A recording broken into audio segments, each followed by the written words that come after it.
bersama.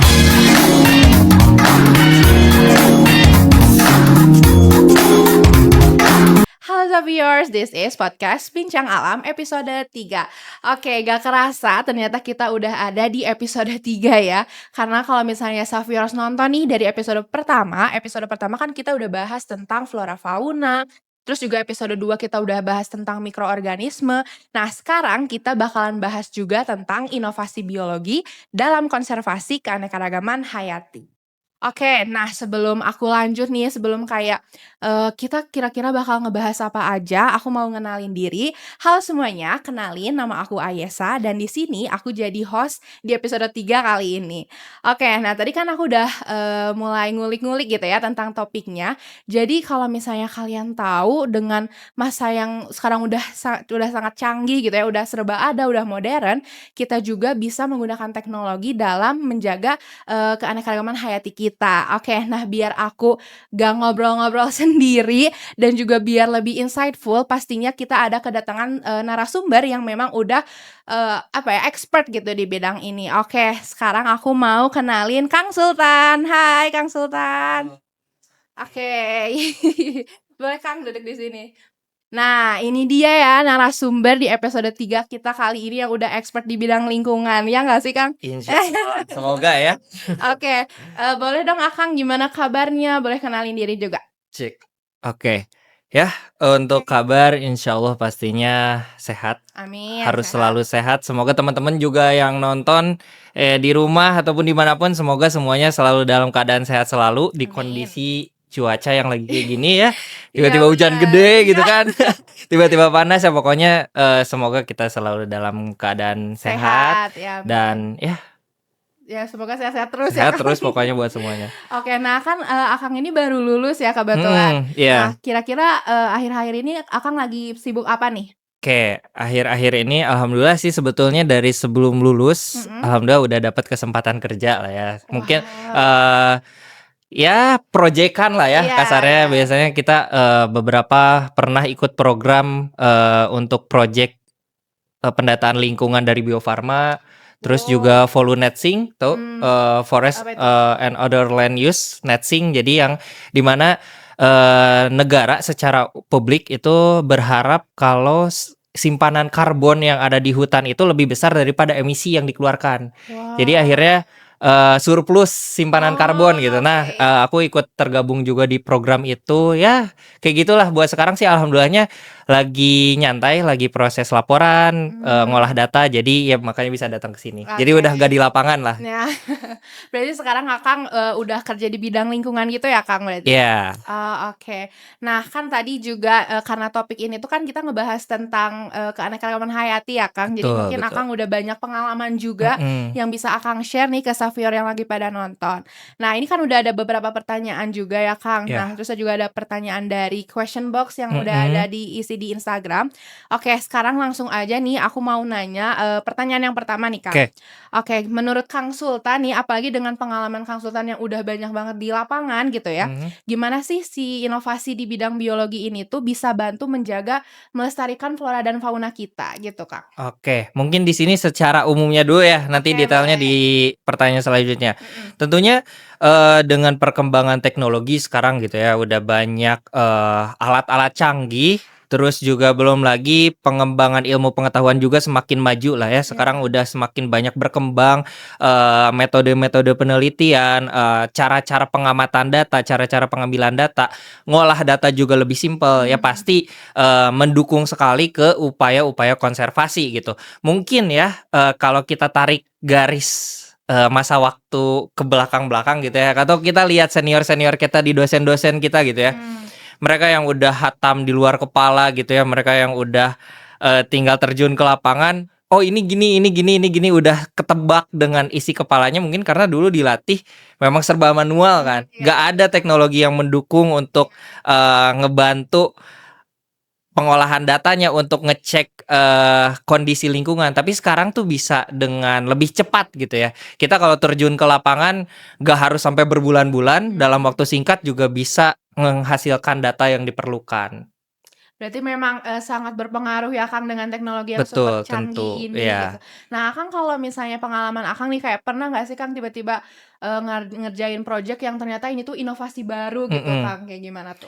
Kalau inovasi baru sebetulnya kebetulan programnya gitu-gitu aja, Oke. risetnya gitu-gitu aja. Cuman, Mhm. waktu itu kebetulan salah satunya pernah saya di salah satu project itu kita yang dituntut dicari Mhm. inovasi gitu. Jadi, Oke. waktu itu aku ngedata suatu kawasan hutan di daerah Ciwidey dan ya kita laporkan gitu ya hasil simpanan karbonnya berapa, keanekaragaman hayati dari mamalia, herpetofauna, entofauna, avifauna. Ya pokoknya semuanya lah, semua Oke. hewan-hewan, flora dan fauna semuanya kita data di kawasan hutan itu, kita laporkan dan setelah itu kita diminta, tolong dibantu untuk dibuatkan inovasi, Mmm. gimana agar data yang sudah kita dapatkan pada Mhm. tahun ini itu, setiap tahunnya bisa berkembang gitu. Oke. Dalam artian ada pemulihan ekosistem Mmm. di dalamnya. Nah itu kita diminta tuh. Jadi, kalau inovasi, maksudnya dari metodenya sih ya masih gitu-gitu Iya, aja lah ya. oke. Cuman ya gitu akhirnya kita dituntut untuk berpikir kritis, berpikir cari solusi, Mmm. gimana nih biar si lingkungan yang sudah kita ulik, Mhm. kita kan udah keblusuk segala macam ya. Jadi udah tahu seluk-beluknya kawasan itu, Iya. jadi ya akhirnya kita diminta, "Ah, gimana sok caranya biar nggak hanya secara data tapi secara realistis kondisi lingkungan di sana ekosistemnya memulih." Ditandai dengan apa? Tadi simpanan karbonnya mungkin meningkat, keanekaragaman hayatinya juga, dari segi spesies, jumlah spesies dan jumlah individunya bisa meningkat gitu ya. Jadi Oke. indeks keanekaragaman hayatinya juga bisa meningkat kan itu gimana nih caranya? Nah itulah kita, di situ bahas gitu. Sebutin nggak ini inovasinya? Atau nggak Boleh usah? Oke boleh boleh. boleh, coba. Nah kayak waktu itu kan, kawasan hutan agroforestry lah ya. Jadi, perhutanan yang sudah mulai dikelola untuk pertanian, ya udah dikomersialisasi lah. Ada Mhm. beberapa kayak misalkan pinus gitu ya, atau misalkan, di Tumpang Sari sama stroberi gitu ya, kan kawasan Ciwidey terkenal dengan stroberi juga tuh. Iya. Di Tumpang Sari sama stroberi dan lain sebagainya, terus ada kopi. Nah akhirnya, eee, inovasi saran lah ya mungkin yang waktu itu saya berikan waktu itu ke lembaga, salah satunya dibentuk zonasi. Karena kalau kita ngelihat nih, sebenarnya nah makanya ini ya tadi Mhm. dibilang inovasi sebenarnya enggak, karena, Indonesia ini udah punya sistematis sendiri, tahu Baduy Oh, kan? iya, Nah, tahu di tuh. Baduy itu kan dia ada, sistem hutan lindung, Iya. apa ya istilahnya Sunda ya, sebetulnya Iya. ada istilahnya sendiri gitu ya. Tapi pada makna kitanya gitu di situ tuh, di Baduy itu ada pemanfaatan hutan lindung yang memang di sana tuh nggak boleh diapa-apain, ada yang hutan memang untuk pertanian yang bolehlah kita bercocok tanam di sana dan Oh. memang ada untuk yang jadiin tempat tinggal. Nah, Mhm. akhirnya saya menyarankan lah hal itu untuk ke pengelola di sana, ke perhutani di sana bahwa ini, dengan adanya tadi ya kopi, stroberi Mhm. kan sebenarnya kalau dijadiin wisata juga bagus Iya. ya, tapi ya tadi, harapannya bisa zonasikan, ada pembagian klasifikasi daerah lah. Jadi di Mmm. mana biar kebetulan di sana juga ada penangkaran mamalia langka Oh, dari apa Jawa tuh, Barat, Kang? Aspinal namanya, tahu nggak? Bahkan pakai dengar Aspinal kayaknya. Foundation ya, kita waktu itu, terjun ke sana. Kebetulan di sana memang ada Aspinal Foundation juga, jadi Mmm. tempat penangkaran dari, surili, owa Jawa gitu ya, Mhm. dan ya pokoknya mamalia-mamalia langka itu ditangkarkan di sana yang direscue lah. Kayak Oke. kemarin tuh yang di Lembang, macan tutul direscue Iya di iya. Lembang. Nah, itu tempat rescue-nya. Jadi, Oh. sebelum mereka dilepas liarkan, mereka training dulu Oh, di situ biar mereka di-training. siap kembali ke, alam Alam liar. liar. Nah, dibentuk kayak gitu zonasi itu pasti, bukan inovasi yang hal yang lumrah, mungkinnya bukan Mhm. hal yang baru, hal yang sudah sering kita dengar di Baduy, tapi alangkah bagusnya kalau sistematis ini eee, apa, diterapkan gitu ya, Mhm. di berbagai tempat Iya sebetulnya, nggak iya. cuman di Ciwidey bagusnya ya. Karena ini memang sangat, sustain gitu ya, Mmm. untuk lingkungannya bagus, untuk kemajuan ekonomi juga bagus, karena nggak bisa menutup kemungkinan manusia juga butuh Iya, ekonomi gitu, manusia bener. juga butuh pangan yang di Mhm. mana kita butuh bercocok tanam. Nah, makanya dengan zonasi hutan ini cocok banget kayak untuk diterapkan. Oke, berarti kan kayak memang, udah banyak ya zonasi ini Mhm, ya, Kang. Jadi ini tuh emang salah satu inovasi yang perannya tuh penting juga. betul. Oke. Oke nih, sekarang aku lanjut ke pertanyaan selanjutnya. Kan sekarang juga kita karena tadi kan kita udah bahas tentang inovasi Mhm nih, Kang. mhm. Sekarang juga kita bakalan bahas tentang masalah-masalahnya, kayak misalnya perubahan iklim, deforestasi, sama alih fungsi lahan. Nah, Ya. menurut Akang nih, si inovasi biologi ini tuh berguna juga nggak sih, Kang, buat ngadepin masalah-masalah yang kayak gitu? Ya, pengembangan yang perlu dilakukan ketika kita melihat adanya kerusakan lahan gitu ya atau Mhm, deforestasi. Kita juga ada pelajaran tuh ya kalau udah nyampe mata kuliahnya ada, bioremediasi. oke. Nah itu, di bioremediasi itu ketika kita sudah melihat suatu kondisi lingkungan yang rusak, itu apa yang bisa kita lakukan. Sebenarnya Mmm, langkah remediasi itu sendiri, langkahnya nggak selalu bio, ada oh, kimianya, ada fisiknya gitu ya, untuk remediasi atau mhm, memulihkan kembali suatu kawasan ekosistem atau lingkungan yang udah rusak. Tapi ya kita kan sebagai anak biologi tentu ada pelajaran bioremediasi dan kita di sana tuh bisa tuh, memperbaiki kondisi lingkungan-lingkungan yang udah rusak. Karena kan dalam suatu ekosistem itu kompleks banget ya. iya, Kang. Dari, ya komunitas tingkat tinggi, ya dari Mhm, hewan-hewan besar sampai ke yang mikroorganisme itu sebenarnya lengkap banget di dalam suatu ekosistem, ada segala mmm, rupanya. mhm, Nah, bioremediasinya bisa pakai ya dengan, reboisasi, menanam kembali mmm, pohon gitu ya untuk, oke, menyuburkan kembali tanah, menghadirkan kembali, oksigen dan kembali menyerap karbon. Belum lagi juga dari mikroorganismenya juga nih, kayak mikroorganisme tanahnya harus disuburkan kembali, harus mmm, dihidupkan kembali, itu bisa dari mikronya atau ya dari hewan-hewan tadi juga gitu. Misalkan kayak tadi ya, ada, suatu struktur atau salah satu spesies yang udah mulai punah di alam liar, nah mhm, mulai coba dihadirkan kembali gitu ya iya dari, iya. kita ngambil-ngambil dari yang melihara liar itu biasanya, kayak Oh, gitu, atau yang jadi kabur atau yang gimana gitu. berarti kalau misalnya lembaga ini juga kalau misalnya ada orang atau masyarakat biasanya kan Mhm. masyarakat sekitar tuh mungkin terlalu ya kurang tahu gitu ya Iya, gimana cara iya merawatnya betul, gitu, Kang. Nah, itu tuh, bagian tugas dari lembaga juga nggak sih, Kang? Kayak buat mhm, ngebalikin satwa-satwa liar atau iya, gimana tuh? tentu itu, gabungan antara BKSDA dan juga, NGO tadi, non government organization yang nggak selalu Aspinal sebetulnya ya, mungkin di Indonesia banyak lah ya Iya, NGO-NGO untuk, pemulihan, spesies-spesies tertentu. Nah, mungkin tadi kalau di Aspinal itu kan fokusnya di mamalia Jawa. oke. Nah, ya itu tadi gitu, dia mungkin, ada laporan gitu ya dari masyarakat, ini kita melihara, ya mungkin, sebenarnya kalau yang meliharanya biasanya jarang dia sadar. Tadi ya Oh, mungkin iya. mungkin dia nggak tahu tuh kalau hewan Mhm, ini tuh sebenarnya dilindungi iya. secara hukum atau status konservasinya udah terancam punah.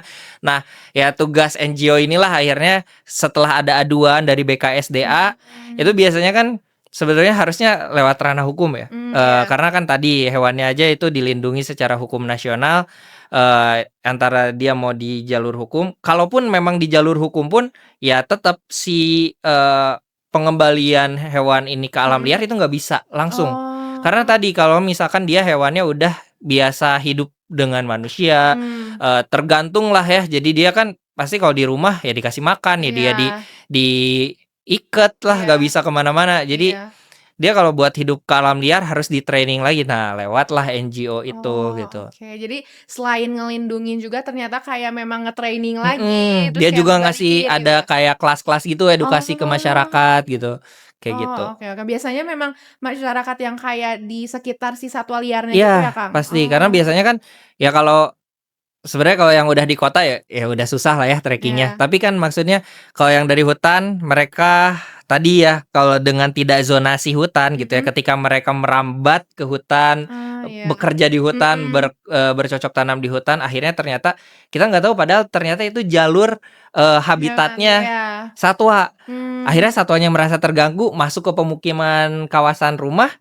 Ya masyarakat gak ngerti apa-apa mungkin langsung ya udah pelihara, iya tangkap, padahal kan itu nggak harus iya. dipelihara juga atau bahkan mungkin nganggapnya, "Oh ini, mengganggu nih mau Mmm, dibunuh," gitu iya kan, iya. ya salah juga gitu ya. Jadi Mhm. memang akhirnya harus ada gitu ya. Sebenarnya harapannya peran yang edukasi masyarakat itu luas lah. Ya mungkin salah satunya Biosfer juga hadir Iya. dengan podcast ini kan untuk Iya, mengedukasi masyarakat betul. luas gitu ya. Kayak Mhm. ginilah patut diapresiasi untuk bisa lebih menyebarkan wawasan lebih luas. Berarti memang edukasi masyarakat juga penting ya, Kang, selain Betul, penting banget. kita, mentingin inovasi juga kita kan harus mentingin edukasinya Ya, juga, gitu. betul. Oke, nah ini kita ada pertanyaan selanjutnya juga, di pertanyaan selanjutnya ini, Mhm. banyak teknologi yang keren lahir nih di Iya, betul. laboratorium, mungkin Akang kayak berhubungan juga sama si teknologinya. Nah, Mhm. tapi gimana sih caranya supaya si teknologi ini tuh bisa kepakai langsung di lapangan dan berhubungan juga gitu sama masyarakat luas? Oke. Nah, termasuk yang kayak tadi aku sampein gitu ya. Jadi Mhm. ada akhirnya lembaga yang menjembatani antara akademisi, dengan masyarakat secara langsung. Mmm, Atau mungkin, kalau yang banyak kita ketahui itu ada, mekanisme atau sistem disebutnya pentahelix gitu. apa tuh, Jadi Kang? pentahelix tuh di mana, kolaborasi dan gabungan dari berbagai multi pihak untuk Mmm, menggapai suatu tujuan perubahan. Nah, oke. salah satunya termasuk di dalamnya government, pemerintahan, akademisi, terus juga, wirausahaan, Oke, pebisnis, iya iya. media, dan juga masyarakat. Nah, Mmm, kelima hal ini yang harus sadar untuk bisa melakukan perubahan. Kalau salah oke. satu aja yang sadar, misal pemerintahnya oke deh, misal pemerintahnya udah sadar, "Oh Mmm, ini dibikinkan hukum untuk, ini menjaga iya, dilindungi," tapi mhm. masyarakatnya nggak nyampe nih, nggak tahu Mhm itu kalau ada hukumnya atau mhm, gimana. oke. Nah itu kan, terus juga dari pemerintah akhirnya bikin kebijakan kan harusnya dari akademisi dulu. Akademisi Oh, tahu nih, oh ini tuh, iya, keberadaannya di alam udah mulai berkurang, udah mmm, hampir punah, mhm. habitatnya rusak. Ini tingkatkan statusnya untuk dilindungi. Nah, itu pokoknya saling berkesinambungan lah Oke. harusnya antara kelima pihak ini kalau ingin mencapai suatu tujuan perubahan. Termasuk tadi juga ya, ya mungkin salah satunya termasuk kalau boleh aku sebutkan gitu ya, Oke, Sekata. mhm Sekata ya merupakan komunitas yang lagi aku, bangun mhm. juga, ya tujuannya jadi NGO lah ke depannya. Itu juga lahir, dari pemikiran bahwa sayang nih teman-teman aku tuh punya pemikiran hebat, punya keahlian-keahlian yang hebat, setelah kita belajar di perguruan tinggi, apa dampak ke masyarakat gitu. Jangan, Mmm, bikin paper bagus, bikin jurnal bagus, tapi apakah masyarakat baca jurnal? mmm, Apakah masyarakat semuanya, dengan mudah mengakses jurnal? Kan enggak. Nah, mhm, aku di situ ingin menjadi jembatan, si Sekata ini menjembatani antara akademisi, pemerintah. Makanya lah kita bikin kerjasama dengan mmm, pemerintah, dengan, komunitas-komunitas lain.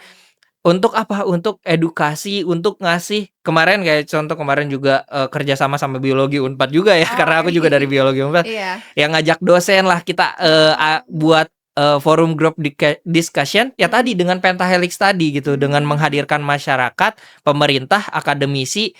Iya, kita juga sebagai media dalam artian kita menghubungkan ya, mempublikasi juga mhm, ya, dan ya akhirnya banyaklah terjadi, solusi-solusi di sana gitu ya. mhm, Ketika masyarakat bilang, "Pak, kita tuh butuh gini-gini," ya bisa langsung dijawab sama iya, akademisi, pemerintah mhm. juga bisa mengakomodir. Jadi ya dengan gabungan si pentahelix inilah, kalau misalkan tadi, hasil-hasil riset, hasil-hasil pengetahuan yang ada di para akademisi bisa tersampaikan kepada masyarakat, ya harus ada yang menjembatani Iya, gitu. Karena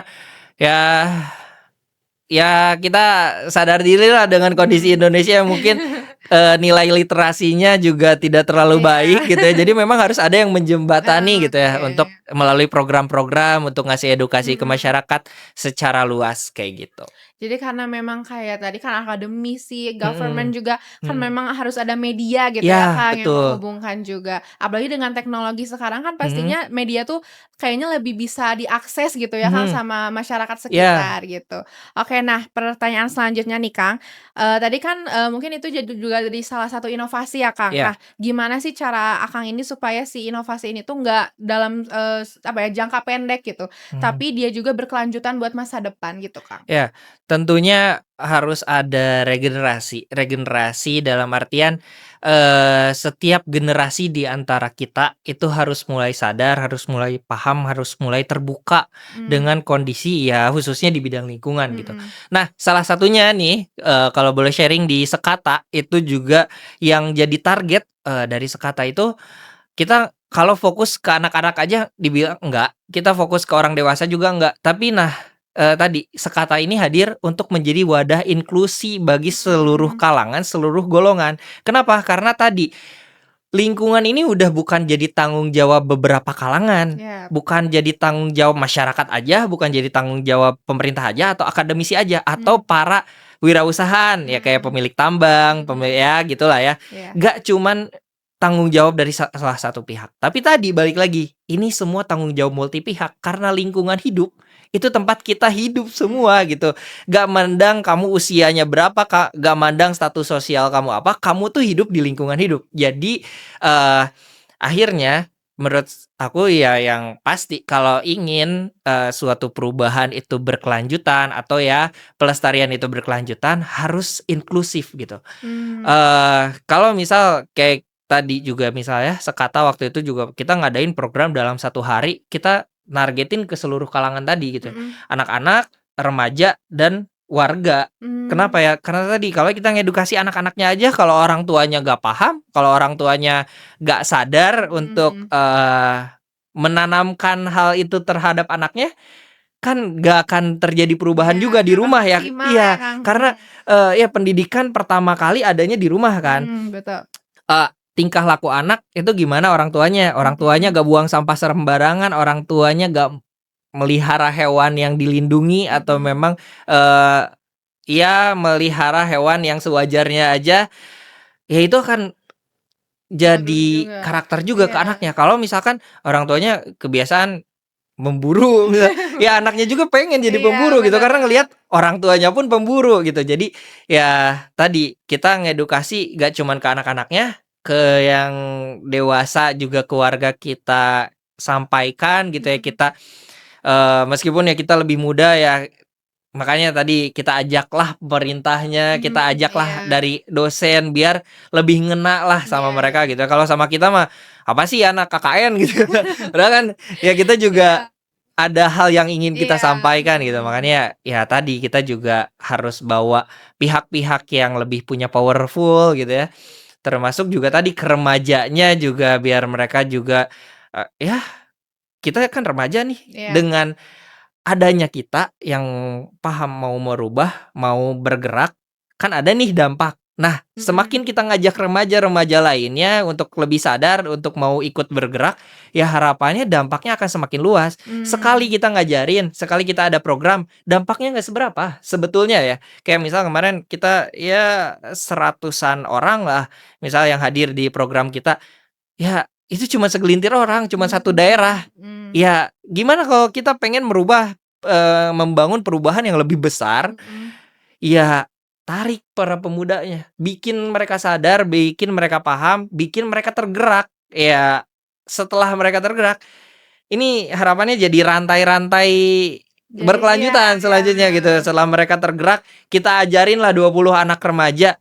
Masing-masing mereka tergerak, masing-masing bikin program, 20 program dengan 100 orang lagi, ya semakin dampak beda, besarnya, heeh, efek domino lah ke depannya, mhm, dampaknya juga akan lebih besar. Jadi, ya dari aku, tadi selain kita ngajaknya berbagai multi pihak, dari Pentahelix, kita juga harus membuka ke seluruh kalangan, golongan. Jadi biar ini berkelanjutan, kita udah keep, dari aku juga kayak misalkan aku nggak akan terus-terusan kayak gini gitu kan. oke. Suatu saat, aku ya akan fokus dengan hidupku sendiri dan harus ada dong orang-orang Iya, yang nerusin. Kayak mhm, Sekata juga nih, aku mempersiapkan orang-orang yang mau melanjutkan Sekata ke depannya gitu. mhm. Jadi ya, agar itu jadi sustain, ya kita harus bentuk regenerasi dan kaderisasi, kayak gitu.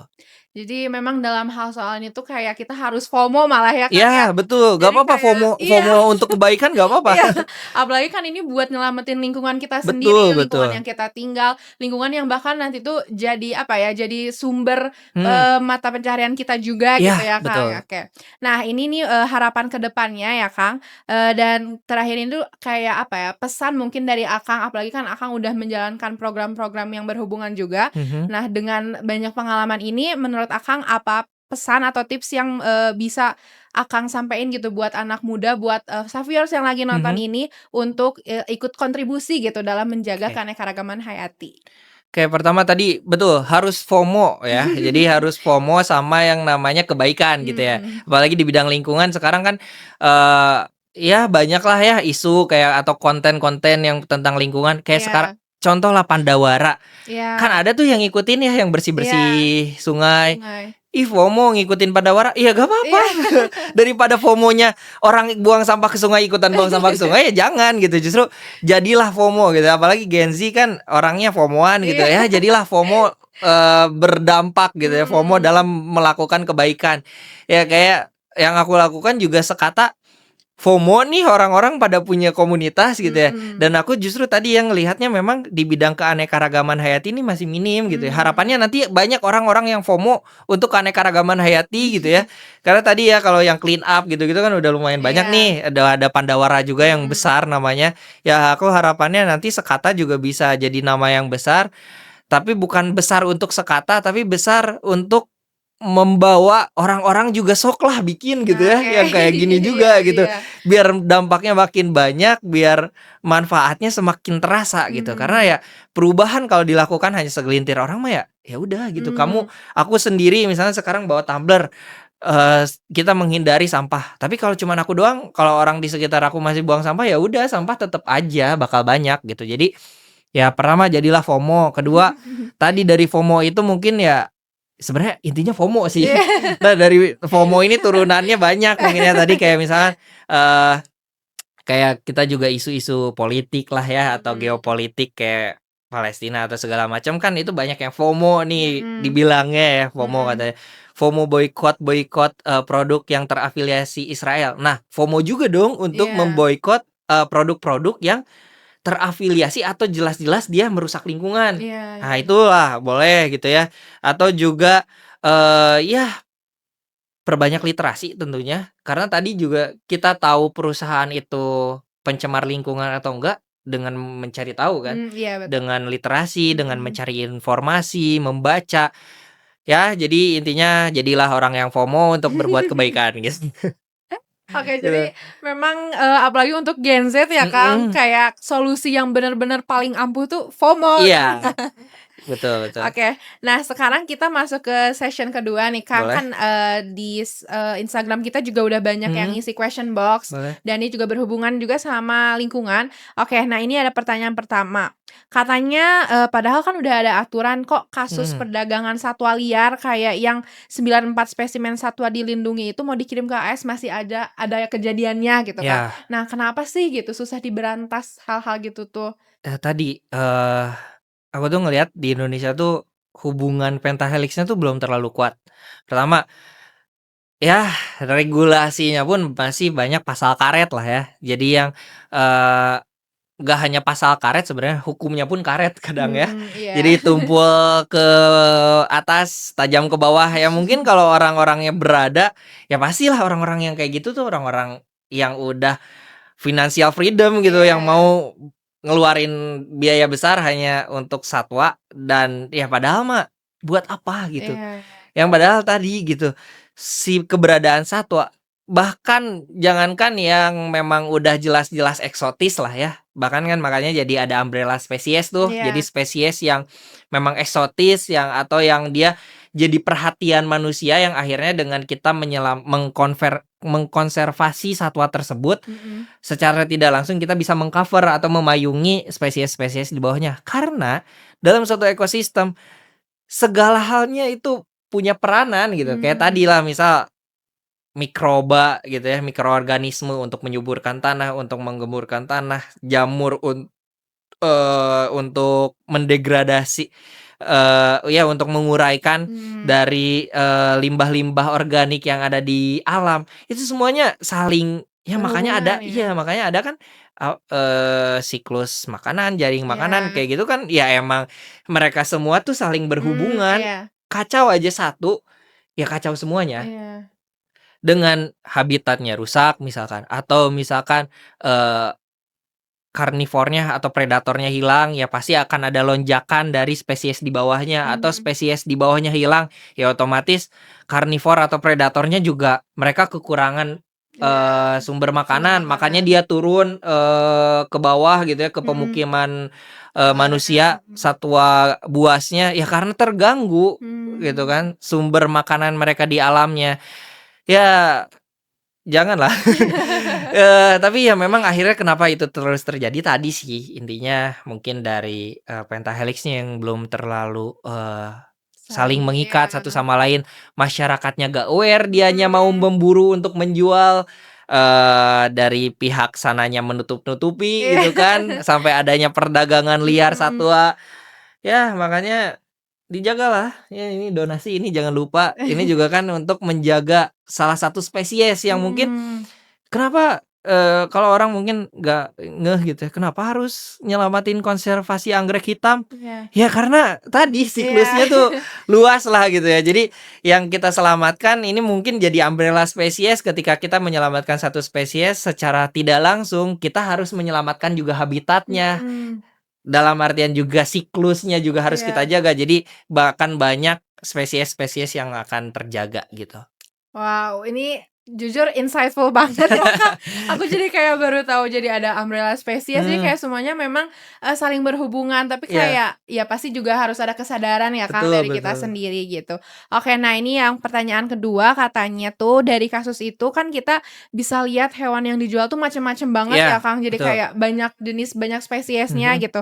Nah, dari tengkorak orangutan sampai paruh rangkong pun bisa terjual gitu mhm ya itu tuh. mhm. Nah, dampaknya buat alam kita tuh tadi kan katanya juga, jadi berhubungan ya sama Iya, spesies yang betul. lain. Nah, menurut Akang nih kayak, apa ya namanya, ada gak sih karena tadi kita juga ngebahas tentang teknologi gitu ya, Mhm inovasi yang mungkin Akang bisa, kepikiran gitu atau mhm. misalnya pengen Akang idein itu buat apa tuh? Wah, kalau dari aku mah nggak dulu lah ya. Oke, Tapi ya maksudnya kalau inovasi teknologi yang sekarang diterapkan gitu ya, mhm, mungkin tadi juga bahkan ketika, udah nggak berwujud, bukan nggak berwujud adalah udah nggak utuh lah ya, udah nggak hidup, itu sebenarnya tadi dari DNA barcoding itu masih bisa kedetek. Misal mmm, kita, mhm, anggaplah kita sidak gitu ya, oke, nemukan, wah mhm, ini ada tengkorak apa, itu tuh bisa bisa dicari tahu ini sumbernya tuh dari mana. mmm, Eee, Misal ini nemu orangutannya dari mana? Apakah ini memang orangutan liar dari hutan Indonesia atau memang dia yang udah di penangkaran atau gimana? Itu ah, bisa.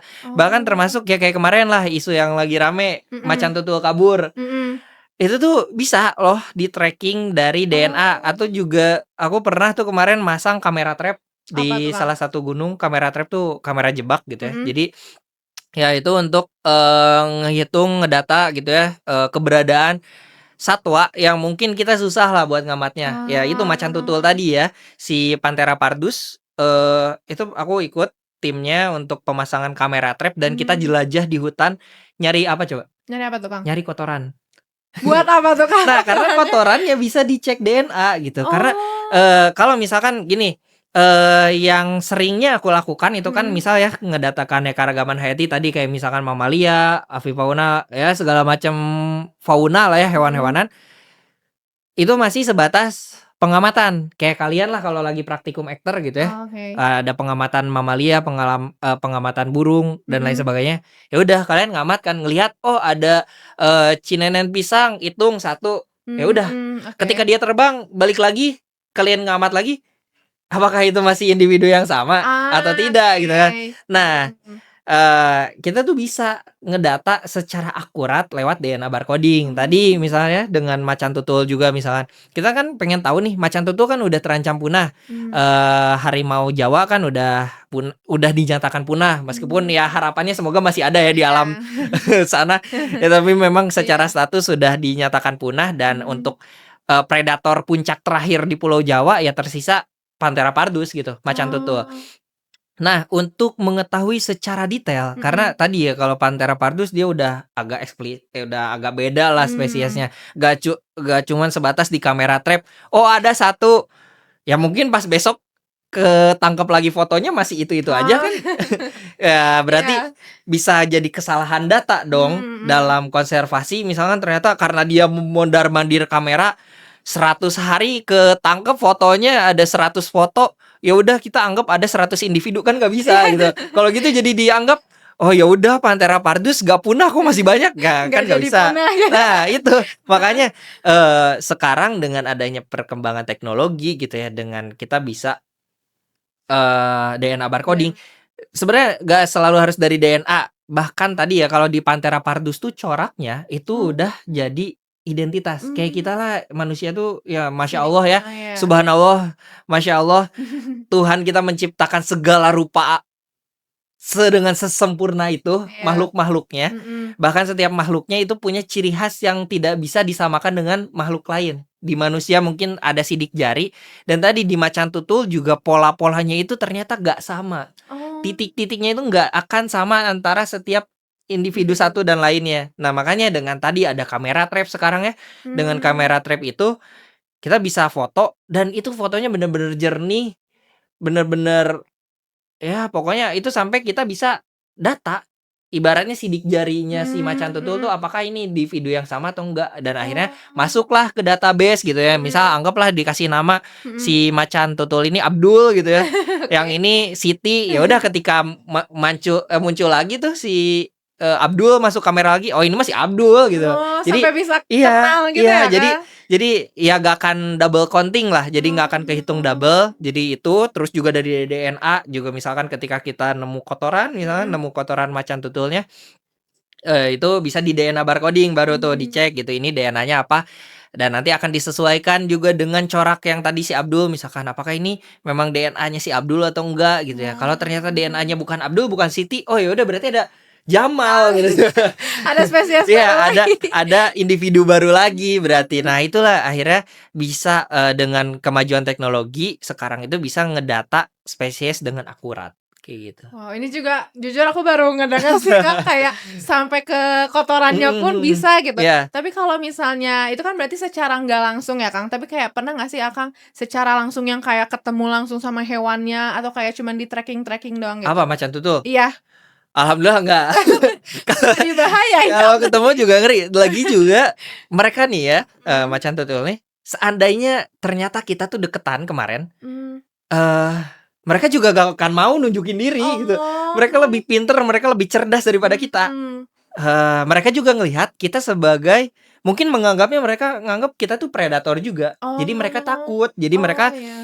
paling kalaupun ternyata kita berdekatan ya, ketika waktu itu misalkan, ya mungkin mereka bersembunyi lah. Mungkin mereka ngamatin kita, tapi kita yang gak ngeh adanya Iya. mereka. Dan sepanjang program ini, ya meskipun aku programnya ikutnya gak lama lah, tapi aku ngobrol-ngobrol sama senior-senior yang di sana, selama mereka bertahun-tahun pun gak pernah ketemu gitu. Makanya kayak sekarang yang di Lembang juga katanya kan gak ketemu-temu, ya emang susah gitu.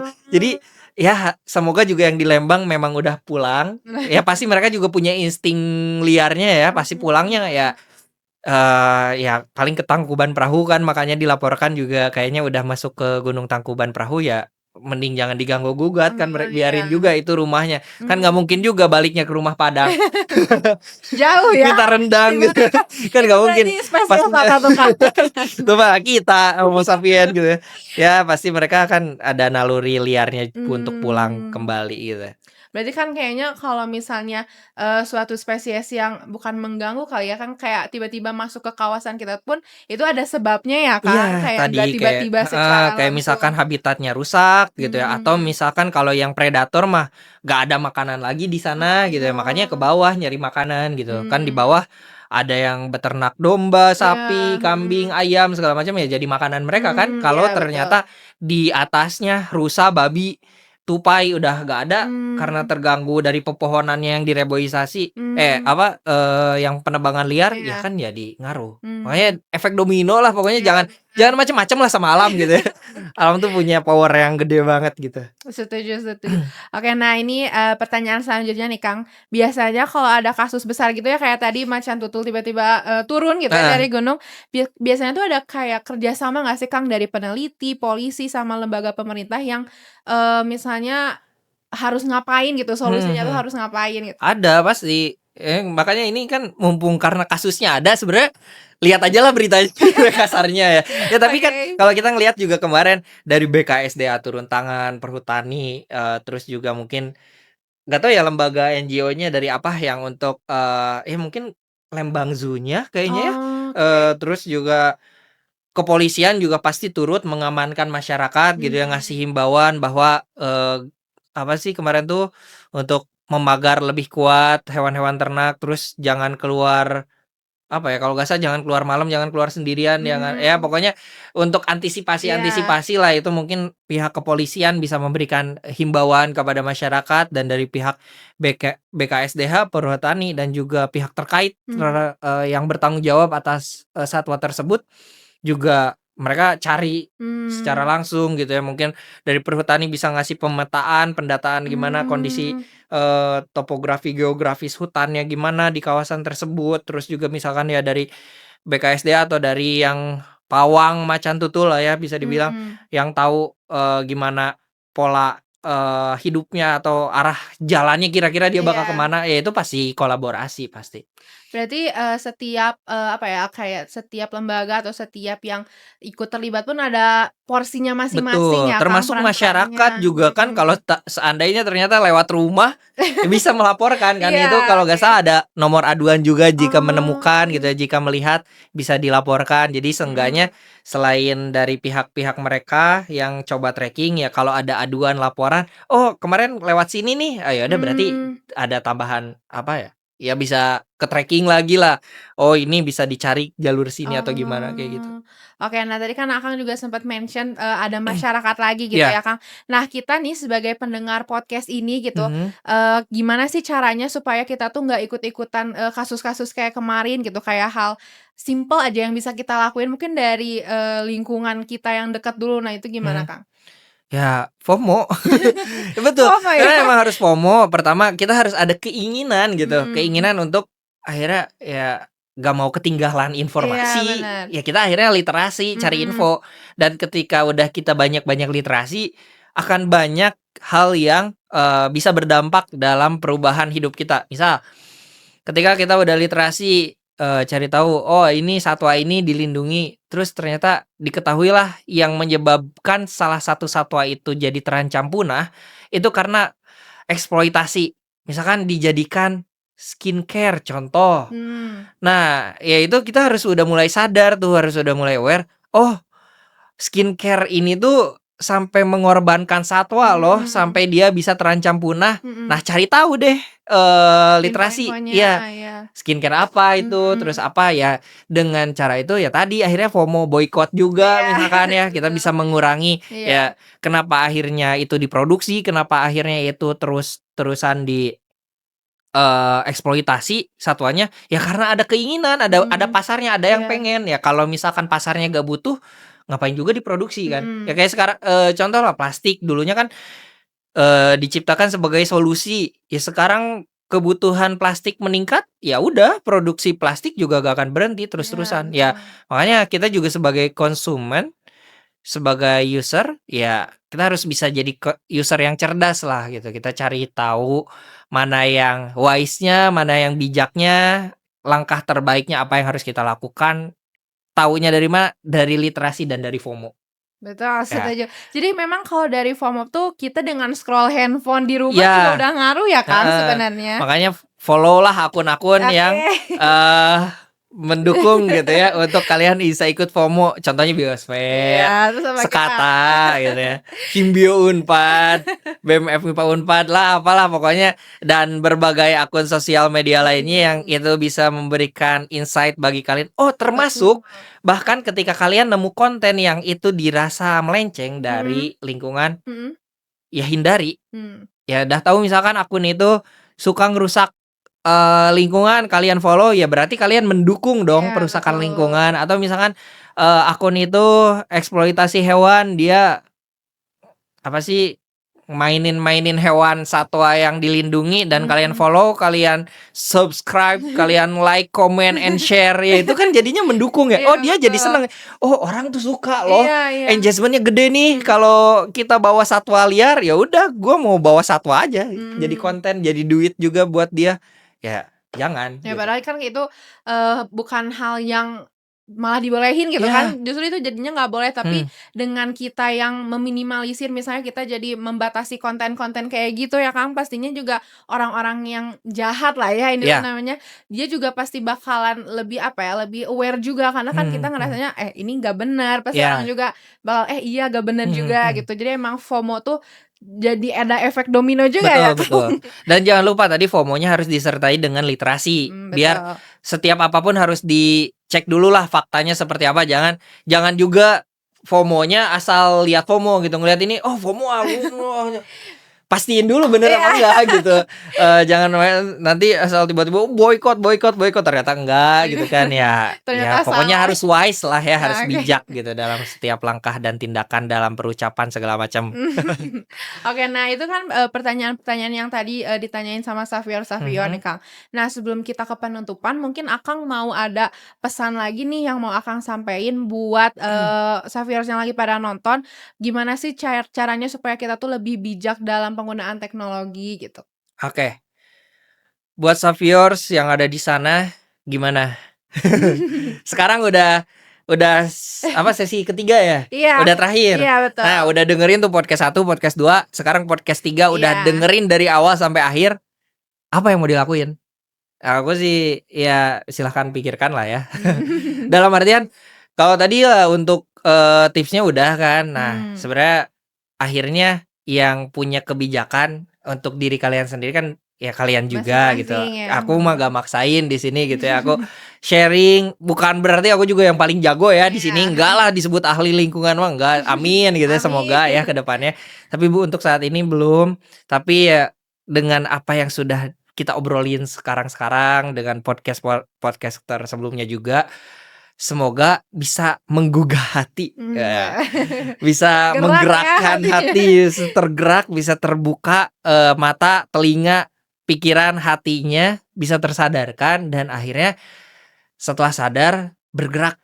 Kan kalau apa ya, hadis atau dalil gitu ya, kan apabila kamu melihat suatu kebatilan, lakukanlah dengan tanganmu, cegahlah dengan tanganmu. Kalau gak bisa, cegah dengan ucapanmu. Kalau gak bisa, seenggaknya kamu sadar hal itu salah.